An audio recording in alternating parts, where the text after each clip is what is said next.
And the breaking news this morning, a major breakthrough in the trade war between the United States and China. China remains defiant, saying this meeting is at the request of the United States. It's just kind of that chaos that he himself has created that he is now then scaling back. After months of bold promises, President Trump just folded to China's demands to end the trade war he started. The American people expected results: more jobs, manufacturing back home, and less reliance on Chinese goods. But did Trump deliver? Spoiler alert, iPhones, laptops, and over 90% of the products Americans buy are still made in China, and, well, nothing's changed. All the tough talk from the White House, the denials of the trade war's fallout, gone. Trump's now racing to fix the mess he created. And the winner? China. They got lower tariffs, better market access, and a supply chain tilted in Beijing's favor. Trump called it a reset with a smile for the cameras, but behind closed doors, it was a surrender.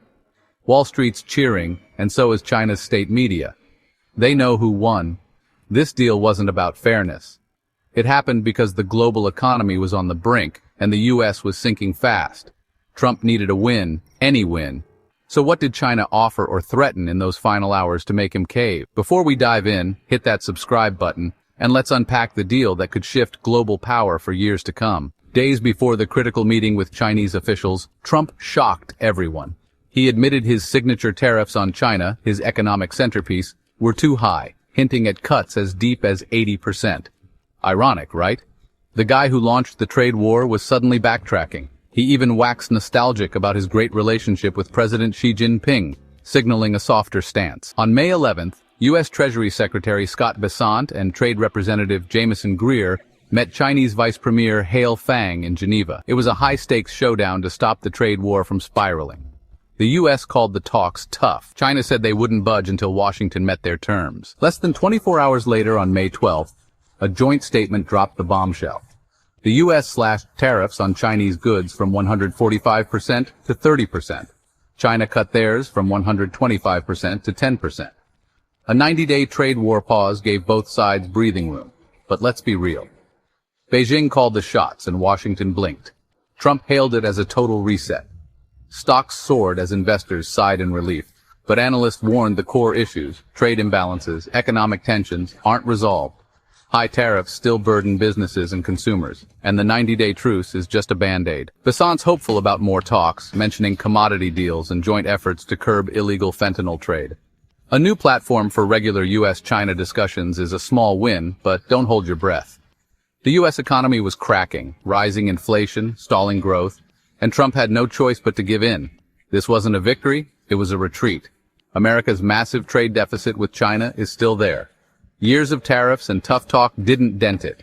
So what really went down in those final negotiations? And what does this mean for the future of global trade? Stick around. In 2024, the U.S. sent $143 billion worth of goods to China, but imported a whopping $438 billion in return.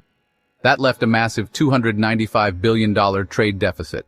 Former President Trump thought tariffs, taxes on imported goods, would fix this imbalance. But by 2025, the numbers told a different story. Tariffs didn't work. Instead of cutting back on Chinese goods, U.S. companies found workarounds, routing imports through countries like Vietnam, Cambodia, and Mexico. American manufacturers, meanwhile, struggled to replace the Chinese parts and materials they relied on. The trade deficit, it didn't shrink. It just got harder to track, hidden behind new supply chains.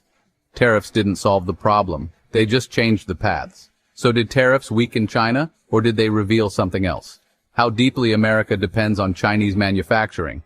Chinese factories now know U.S. consumers can't easily walk away. That's a confidence boost for China, not a setback. Let's rewind. Cities like Detroit and Pittsburgh were once proud hubs of American manufacturing. But between 2000 and 2016, the U.S. lost over 5 million factory jobs. Back in 1995, 14% of American workers were in manufacturing. By 2023, that was down to just 8%. Why? Companies chased cheaper labor and efficient production in China.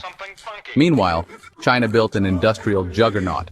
Their government poured money into factories, offered free land, and created massive supply chains. Today, China produces 80% of the world's solar panels, 70% of lithium batteries, and over 60% of the rare earth metals used in everything from smartphones to electric cars. When Trump tried to bring manufacturing back, it was too late. China was too far ahead. Here's the kicker. The tariff war didn't just fail to hurt China, it hit American wallets hard. U.S. retailers like Walmart didn't suddenly embrace Made in USA. They kept importing Chinese goods and passed the tariff costs on to consumers. That $5 backpack for your kid? Now it's $10. That $50 air fryer? Try $65. Clothes, tools, toys, holiday lights, everything got pricier. What was pitched as economic patriotism ended up as a hidden tax on middle-class families. American shelves were still packed with Made in China labels. Supply chains were too entrenched to unravel overnight. And China? They didn't sit idly by. They hit back hard, targeting Trump's rural base. American agriculture, especially soybean farmers, took the brunt. China slapped tariffs on U.S. soybeans and started buying from Brazil and Argentina instead. Across the heartland, silos overflowed with unsold crops, and farms turned into symbols of frustration. By 2025, the data was clear. Tariffs didn't shrink the trade deficit. Manufacturing jobs flatlined after a brief spike. Inflation crept up, and supply chains still leaned heavily on Asia. The only thing that grew consistently? Distrust between trading partners and between politicians and the public. The great irony of the tariff war wasn't its bold promises, it was its quiet consequences. Let's dive into the new U.S.-China trade deal that's got everyone talking. This so-called New Deal slashes U.S. tariffs on Chinese imports from a brutal 145% to just 30%. That's a massive drop, opening the floodgates for Chinese exporters to ship goods to American businesses and consumers who've been grappling with sky-high prices and shortages. Meanwhile, China's playing ball too, cutting its tariffs on U.S. goods from 125% to 10%. Sounds like a fair trade, right? Not so fast. That 10% Chinese tariff still hits key American exports hard. Think cars, steel, and pharmaceuticals. On paper, the tariff cuts look balanced, but the reality? It's anything but. China's economy is a global export machine built to supply the world, especially the U.S. A 30% U.S. tariff is 145%. Chinese factories are ready to roll. Supply chains, workers, everything's in place. They just needed the green light, and now they've got it. The U.S., though, we're in a tougher spot. American companies have spent decades outsourcing production to China for cheaper costs. Rebuilding that manufacturing muscle at home isn't a quick fix. It'll take years, maybe decades, and billions of dollars to even come close to China's setup. Right now, U.S. retailers, manufacturers, and tech giants are still hooked on Chinese goods. And here's the kicker. China doesn't need the U.S. nearly as much as we need them. Sure, we send them soybeans, semiconductors, and airplanes, but the volume and value? It's a drop in the bucket compared to the tsunami of goods flowing from China. That 10% tariff China's holding on to, it's pocket change for them. They'll eat the cost and keep exporting like nothing happened. With the U.S. tariff now at 30%, Chinese companies can ramp up volume and offset any losses through sheer scale. The stock market went wild when this 90-day tariff deal was announced. The Dow skyrocketed 1,160 points, up 2.8%.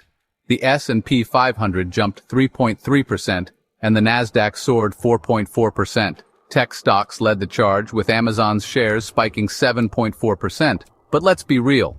Are we celebrating a win or just breathing a sigh of relief that we didn't crash and burn?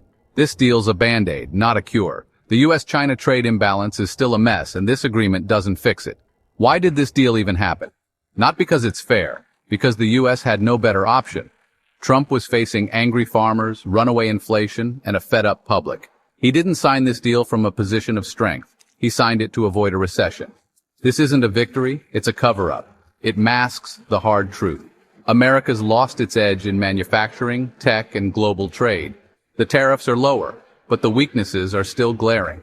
China didn't just outplay us in this trade war, they exposed how much we rely on them. Oh, and let's not forget the side deal Trump signed with the UK, cutting tariffs on cars, planes, and beef. Sounds nice, but it's small potatoes.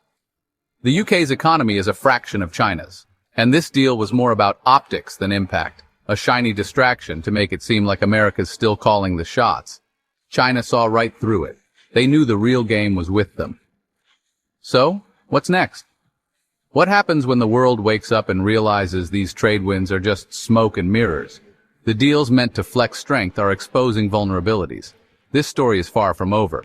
It's just getting started. We'll be tracking every move that reshapes the global economy.